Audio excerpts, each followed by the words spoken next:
Welcome, friends and fellow horse fiends. I have not forgotten about you. I would never do that. But it's been a bit crazy here. If you're not in Virginia, then maybe you missed out on what's now been 3 weeks of wild snow on the ground here in the foothills of the Blue Ridge Mountains.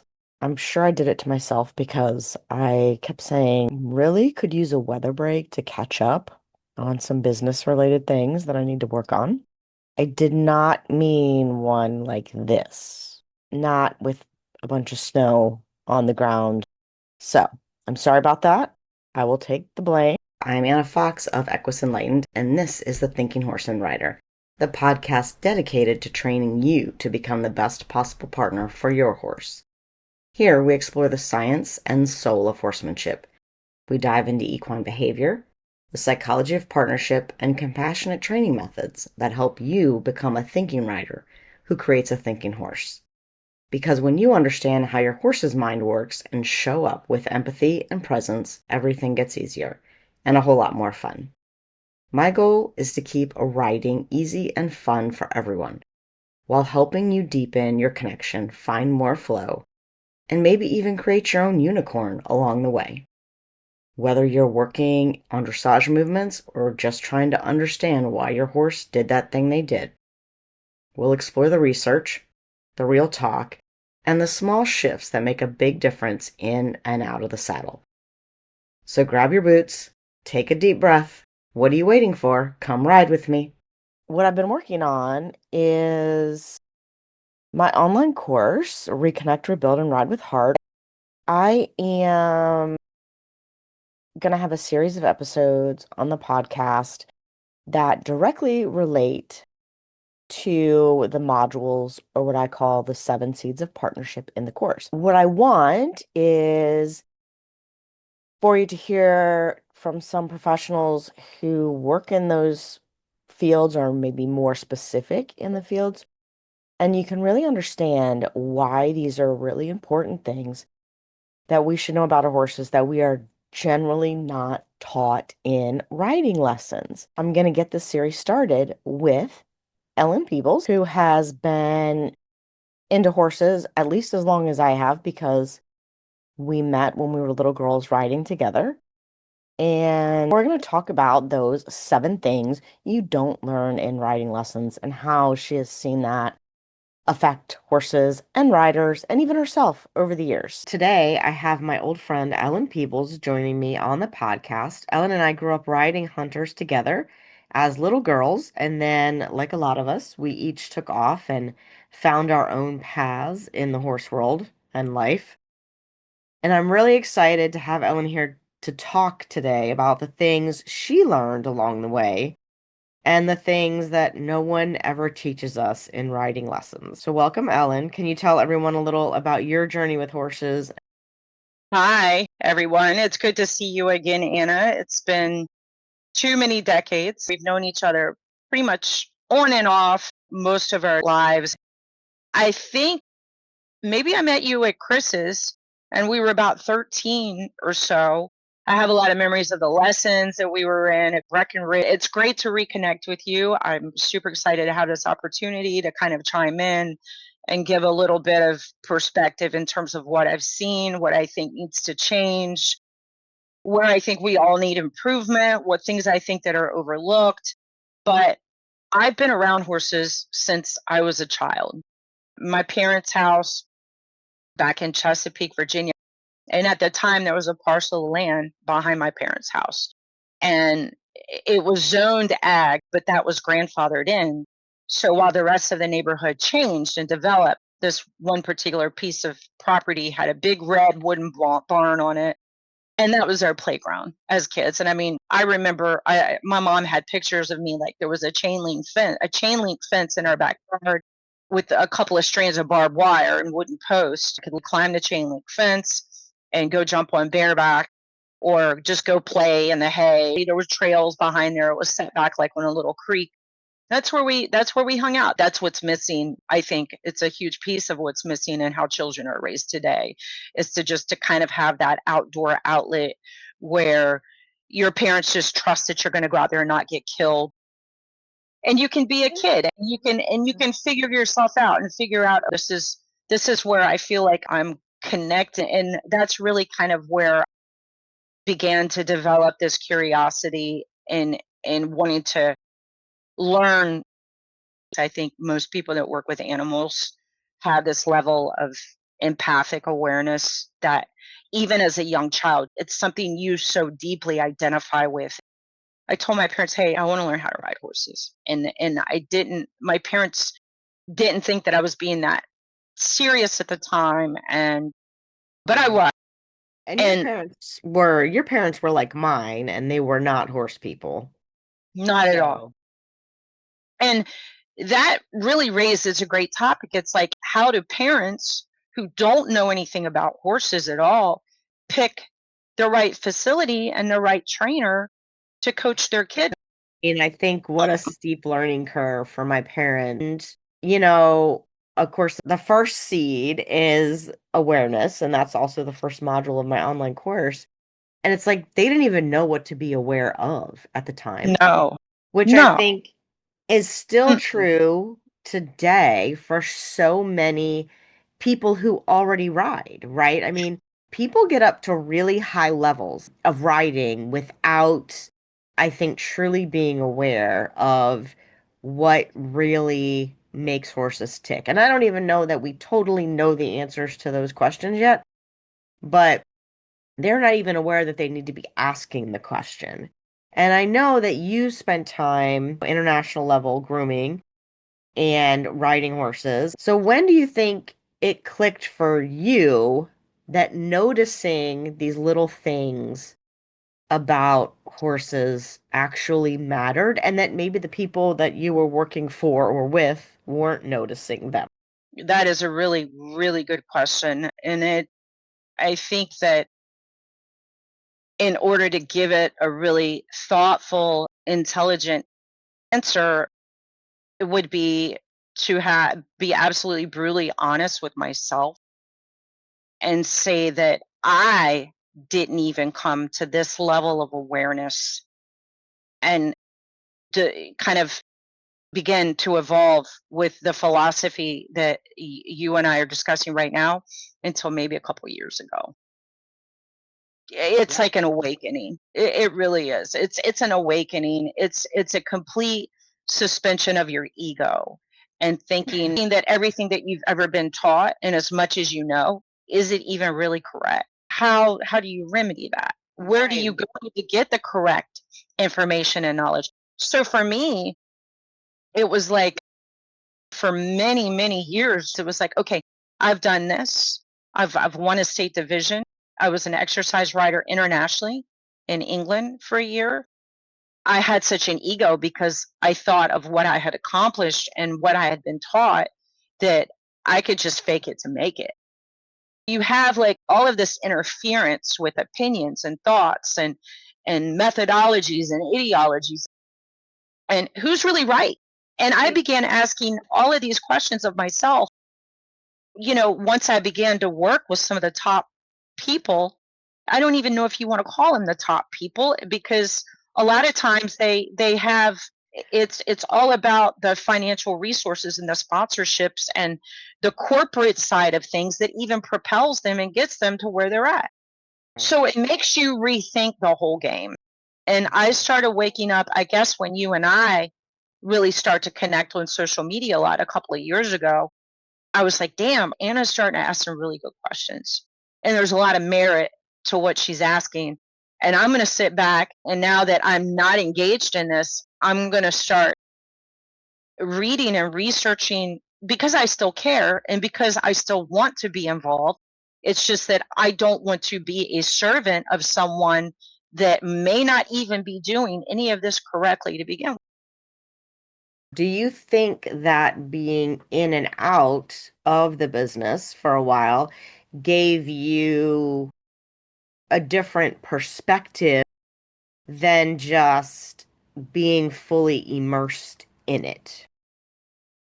Yeah, because I think that a lot of these grooms and even riders, kids, trainers, owners, it's almost becomes cultish. Why is this so? Why is this becoming so prevalent in this sport, where if you don't go have a lesson with this person, or if this person's not your trainer, or if you don't have a horse with these bloodlines, or if you don't do this circuit, that you're not considered educated or credible or a professional. And so when I've had these breaks and I've been looking for the answers elsewhere, outside of listening to the person that I'm working for as a servant, and taking what they have to say as like the authority, they're the authority. No, I think that it's accelerated my growth having these breaks, because I'm studying and I'm reading and I'm asking the questions that everybody else is just accepting other answers and Hmm. thinking that these answers are the holy grail of thought and intellect. And when there's another school of thought out there altogether, and that's what we're talking about, is this school of thought and its application, and how if you strip all of these other layers back and suspend your ego and what you think you know, there's a whole entire world of information out there available to you, that it's energy work. I mean, that's a little cliche, but it really is. It's not about the ride anymore. It's not about the perfect distance or the perfect lead change or the perfect cadence anymore. It's about it's about your intention and your energy, because what we're doing is we're co-opting into a central nervous system conversation. And you teach that all day long, and but not many other people do. When did you think you started to feel that you needed to show up a certain way emotionally and physically for the horses rather than just being firm or correct? When did you realize that the energy shift was more important than what you're always taught to do? You know how you are when you're in your early 20s, like you're just so hungry for an opportunity. There was something in me that knew that in order to become a catch rider, which was my goal at the time, that I had to show up differently than everybody else. And I had to do things a little bit differently to have a competitive edge. And I'm a super competitive person, just like you are. I knew that if I wanted to get to where I wanted to go and really pursue it and become extra good, that I had to show up differently. I had to learn differently. I had to have a heightened sense of awareness. I find one of the hardest things to get through to people who are very competitive and who want to make progress, win, do all those things. The third module in my course, relational consistency, and how that consistency with horses doesn't always mean the work that you put in. A lot of people assume that Routine. consistency, right, is about their routine Yeah, your time and management. right, and how, Yeah, how often they're worked, how yeah, regularly, how effective the work is. And really, for horses, they want a connection. They want a human to feel connected with. And I often use the comparison of horses off the track. So I've worked with a lot of off the track thoroughbreds.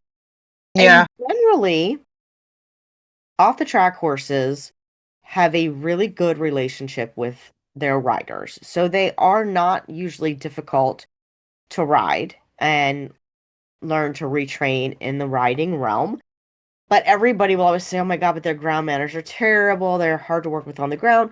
Well, that's because typically the grooms are just there to get things done. And they're not there to be a part of the horse's existence. Whereas the jockey, even the exercise jockey, especially the exercise jockey, because they do it every day, they know that they have to be part of this horse's existence for the horse to be like, yeah, I can run with you and not want to kill you and get you off. So, as someone who's been a groom and an exercise rider, and often the most consistent human in a horse's day, did Yeah. you notice a difference in the horses depending on who handled them? And when did you realize that the relationship consistency mattered more than how often they were worked? Well, that takes me back the early 2000s when I had the opportunity to work abroad, and I went over to the UK, and I was in a relationship at the time, and he was like, "Well, if you're going to come over here, you have to work." And I said, "Well, I can ride."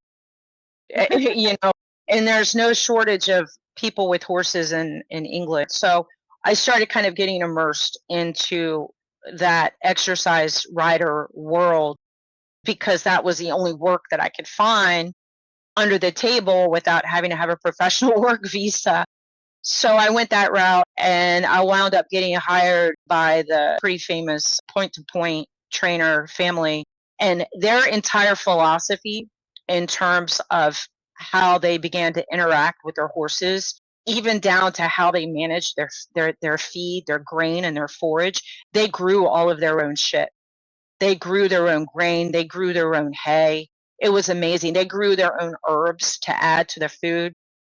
It changed my whole thought process. It was like, these people are caring for and taking care of and asking questions of these animals in a way that I've never seen before. I've never seen this be done before. It's a completely different philosophy and mindset than anything you see in the United States. And you've been to Europe, so you know this is true. Everything they do is so much different.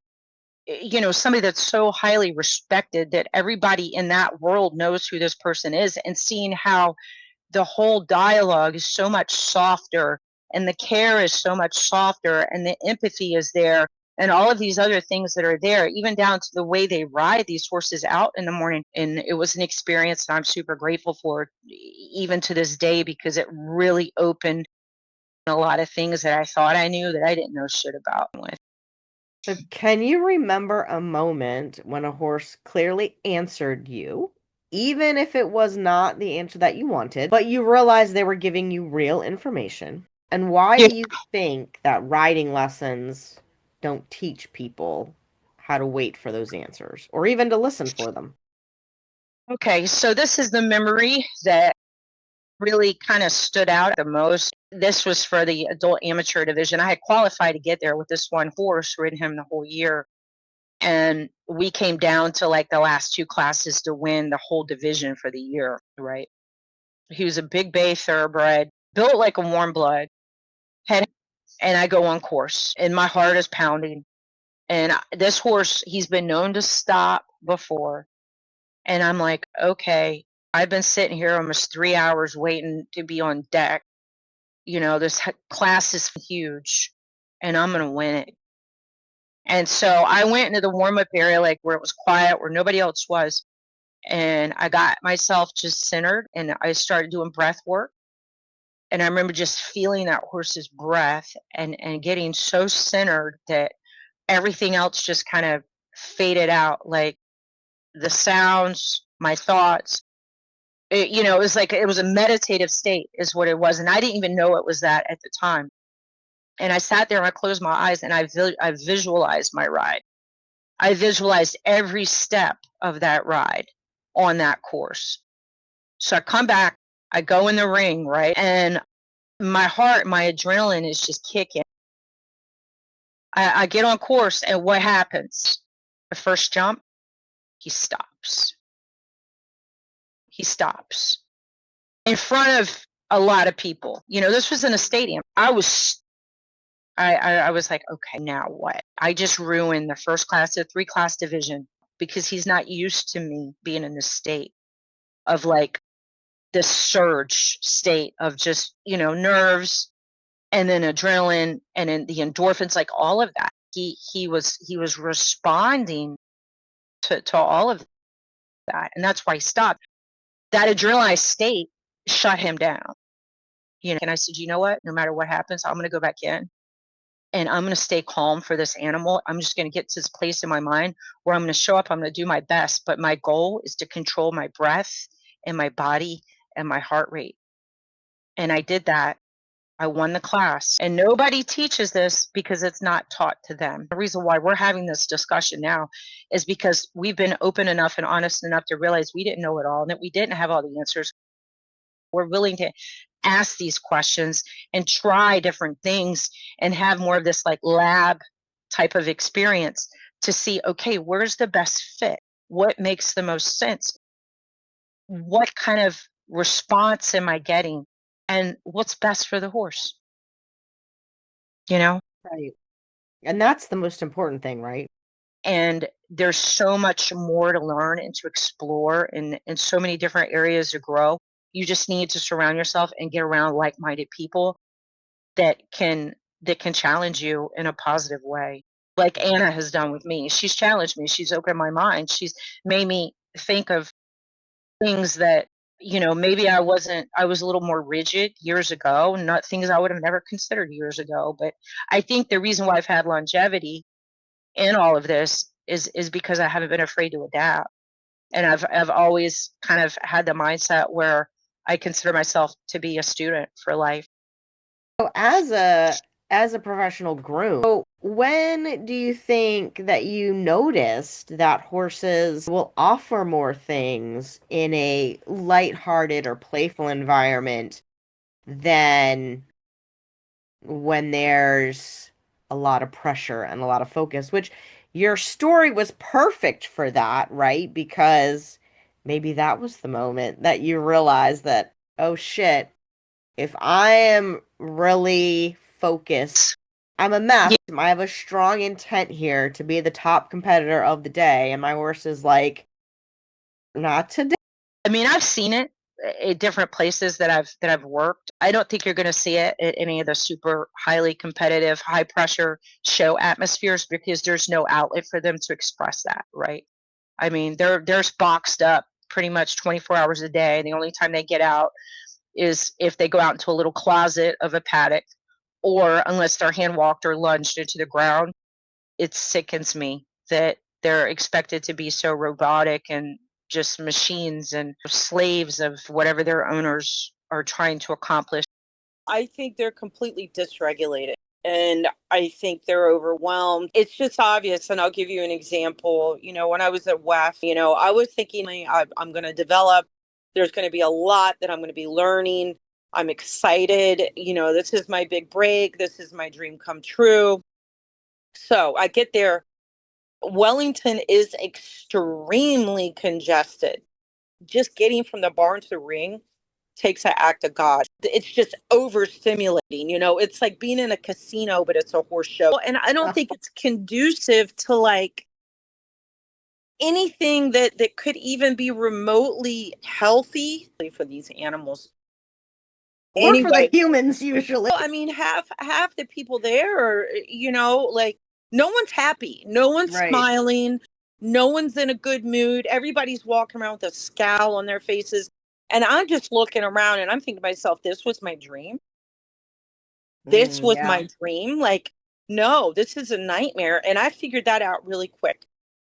So, and it's sad. It was really sad. I remember this one mare, her name was Amy. I'll never forget it. Big, beautiful, warm blood bay mare.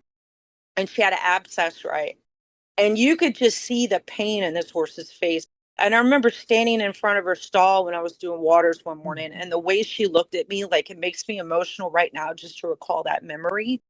But Anna, it was like these horses are so unhappy and they're so shut down and they're just in a state of survival right now. And just seeing all of that, it just really opened my eyes to how some of these shows and some of these trainers and owners they're worshipped and they're idolized. But when you really get to see firsthand the conditions and the pressure and what the demands that they're placing on these animals, my Right. dream had just tanked. I couldn't do it. I refused to do it. So I call up Tad Coffin and I'm explaining to him, like what had happened, and just that I was devastated, and that I wanted to shift gears and be in more of a position where I could learn from someone that completely written off the competitive world, and that is more invested in the well-being of their animals, create a state of calm and regulation and playfulness and willingness, and being able to ask those questions and having the horse answer them and willingly do so without coercion. If you look at Tad's website, Tad Coffin Performance Saddles, he has all kinds of articles where you can research the science behind. But Tad's approach, and so when I made that shift from the competitive world to actually being an observer, I couldn't believe what I was seeing. And every single one of these horses, once they were grounded out and in his state of play, they all started relaxing. They started sighing. They started chewing. They started licking. And that to me was like this. And this is such a departure from everything that I just saw, and the commotion and the crazy. I'm sure he's got plenty of stuff up on YouTube that people can go and watch what I'm talking about. But I think it just really depends on,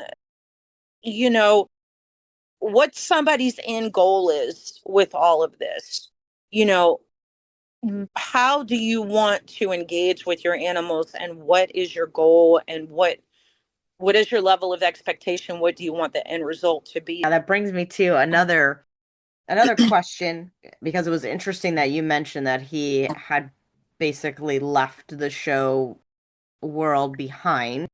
I was just watching something else on the internet, and people were talking about how a lot of times we think that the best horsemen are the people that we see on TV, or, doing the big things at horse shows. And that's not necessarily the truth. No, And it's not. there's so many of these great horse people that have left the competition world totally behind because of what you just talked about.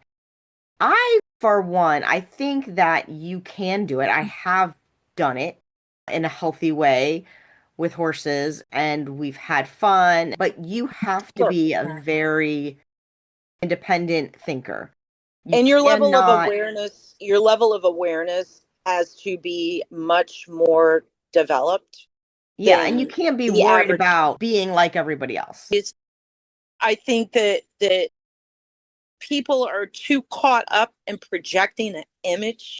And that's why I always kind of have fallen back to the masters, and the more classical horsemen, because what is horsemanship today?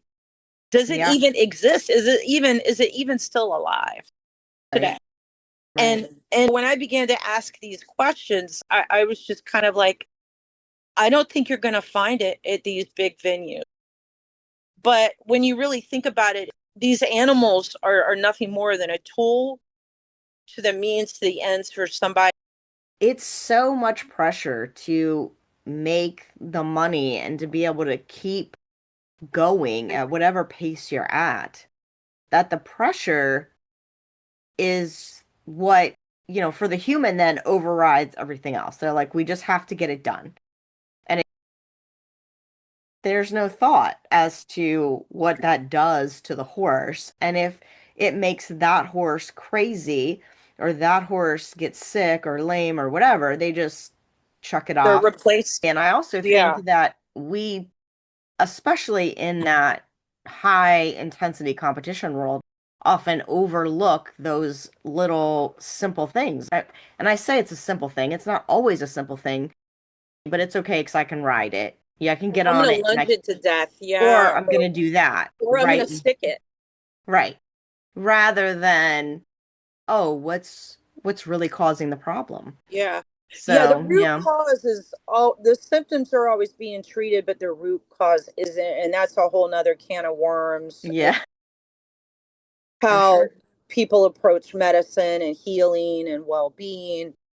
And it's the approach too in horsemanship, and especially at a high level at some of these venues where it's like, okay, we're going to treat the symptom, but we're not going to look at the root cause. And I'm grateful to you because, wanted to dig a little bit deeper, like than the average person. But until these conversations become more mainstream, I think we're going to be seeing a lot more of the same until people start to figure out. I hope it does change, and I hope that things do get better. I mean, you're seeing a lot of people like us that have just decided to say, hey, I don't want to do this, and I'm not going to engage in an industry that's just so upside down in so many different ways. I want a genuine relationship with my animal, and I want it to be reciprocal, and I don't want to have to coerce or use pressure or force or manipulate. We should all aspire to be like that. I think the conversation is the first step, because we only get one day at a time, and we can only put our efforts and ourselves into practicing that one day at a time. But I think study is the key. I think continuing to be a student of our animals is the key, and to not just accept what we're being shown or seen at face level, to always be inquisitive and curious and to ask questions. I think for a lot of people, just trust your own intuition. If the approach feels good to you, if that feels valid and right, okay. But if you're wondering or you don't feel good about it or you're afraid, It's okay to say no. Right. It's okay. Yeah, it's no. okay to back out of it and say, no, this feels off. I don't like this. I have more questions. I'm uncertain. Hesitation sometimes is the red flag that's needed to prevent something really negative from happening. And, an ounce of prevention's worth a pound of cure. So true. Yep. Thank you. You are welcome. Thank you. If anyone's curious about what I was talking about for grounding, the best resources for that would be tadcoffinperformancesaddles.com.